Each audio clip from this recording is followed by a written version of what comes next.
bonsoir à vous. Bienvenue pour cette nouvelle série d'histoires maléfiques. 12 contes de Noël horrifiques sortis tout droit de mon imagination débordante. J'espère que vous êtes prêts pour le voyage. Si à la fin de chacune des vidéos vous avez aimé, n'hésitez pas à liker, à commenter, à partager et surtout, si ce n'est déjà fait, à vous abonner. Je vous laisse découvrir donc ces toutes nouvelles histoires maléfiques.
Gwendoline attendait patiemment sur le trottoir. Le froid engourdissait ses doigts et elle soufflait frénétiquement dessus en espérant les réchauffer un peu.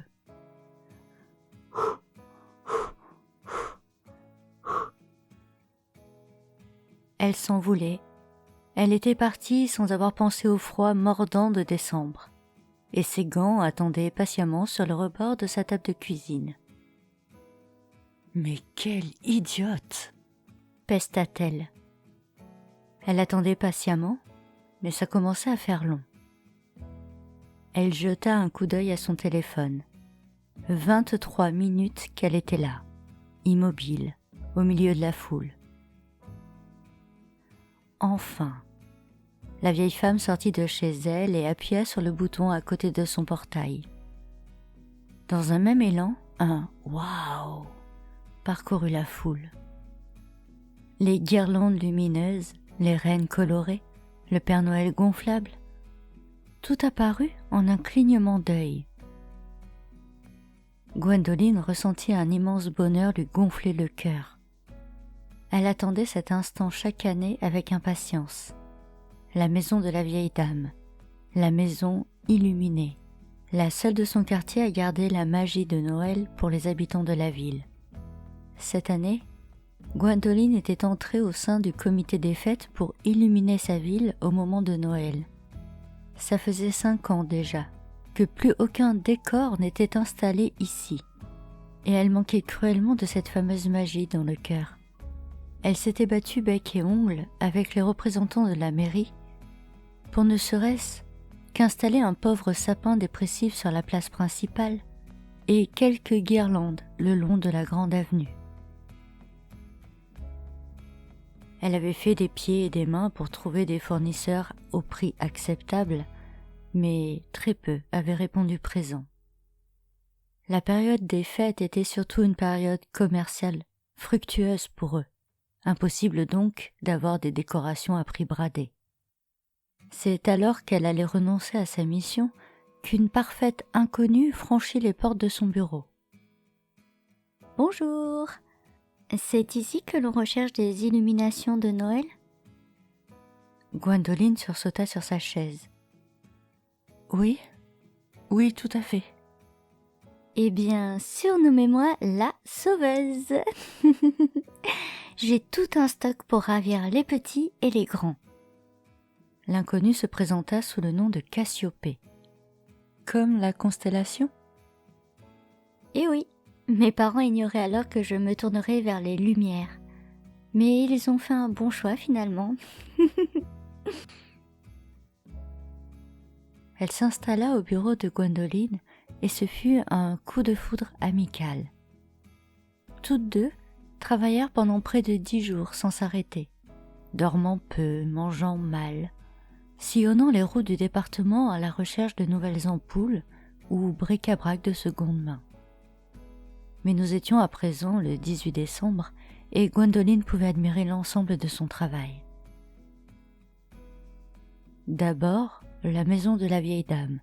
Impossible de lui couper l'herbe sous le pied car cette dernière illuminait sa maison chaque année depuis 17 ans, la dernière semaine avant Noël. Gwendoline l'avait rassurée sur cela. Vous ouvrez le bal des lumières, votre maison, puis 10 minutes plus tard ce sera la rue, et l'heure suivante, le quartier tout entier. Elle avait donné son aval, car pour une fois, son âge l'avait empêchée de se donner à fond côté décoration, et elle était ravie de voir que de jeunes personnes aussi dévouées reprenaient le flambeau. L'heure était donc venue, et à nouveau, waouh, ébranla l'assistance. Des illuminations par centaines, entre les réverbères, sur la cime des arbres, des clignotements de rouge, de vert et d'or, même sur les barrières des maisons. Gwendoline commença à déambuler le long des rues pour mieux découvrir le travail de Cassiopée. Elle était un peu déçue que la jeune femme ne soit pas là, mais cette dernière l'avait avertie. Elle avait bien d'autres endroits à illuminer. Son travail n'était pas terminé. Gwendoline était éblouie par toutes ces couleurs qui se présentaient devant elle. Elle s'arrêta un moment pour admirer le grand cercle de couleurs qui entourait l'enseigne du magasin de jouets. Ses pensées vagabondaient quand elle entendit un cri au loin derrière elle. Mais elle n'y prit pas garde. Elle se mit à sourire. Oui, cette année sa ville resplendissait de 1000 feux. Ce soir-là, alors qu'elle attendait que le sommeil se glisse dans ses draps, elle contempla les lumières qui filtraient par sa fenêtre. Elle était heureuse et rien ne pouvait gâcher ce moment de bonheur.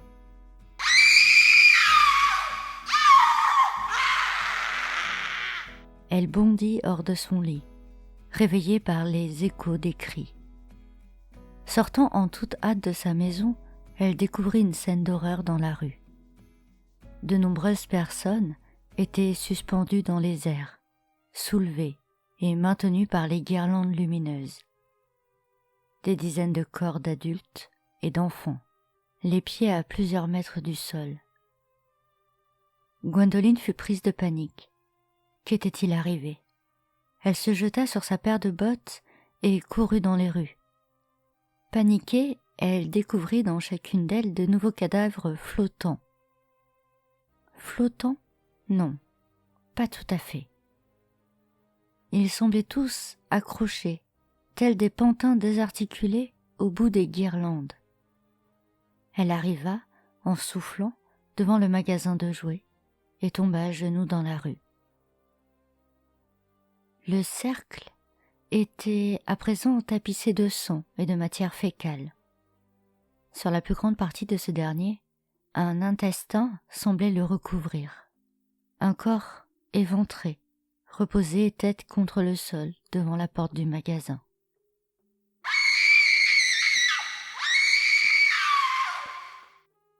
Elle cria à son tour. Elle cria sa peur, son désespoir, son incompréhension. Elle hurla à plein poumon. Elle se sentait perdre pied et ne comprenait pas ce qui avait pu se passer.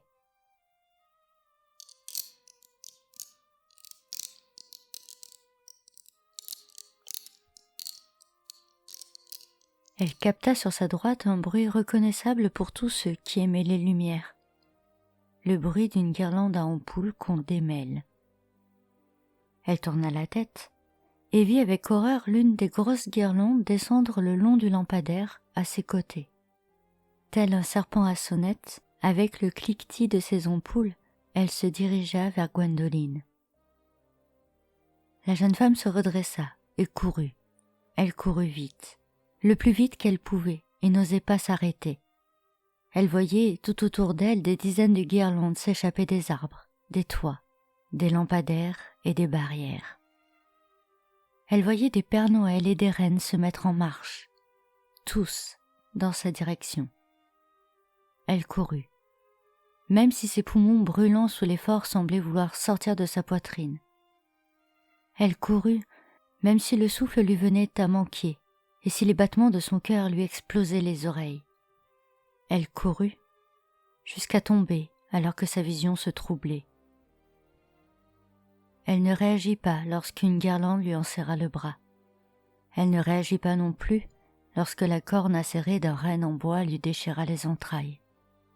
Elle eut un simple soubresaut alors que son corps s'élevait lentement le long du toit de la mairie, tiré par 4 guirlandes remplies de houx. « Voilà, mamie. J'espère que tu es contente ?»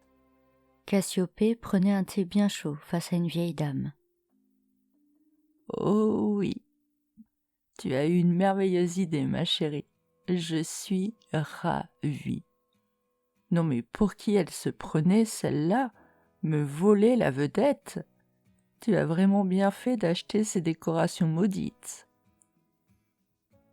La vieille femme se leva de table, se dirigea vers sa porte d'entrée et appuya sur le bouton à côté de son portail.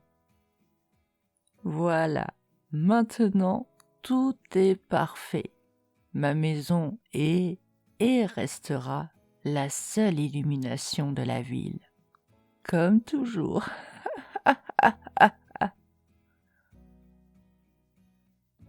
Cassiopée déposa un baiser sur la joue ridée de sa grand-mère, et tous deux restèrent un long moment pour apprécier les illuminations de la maison.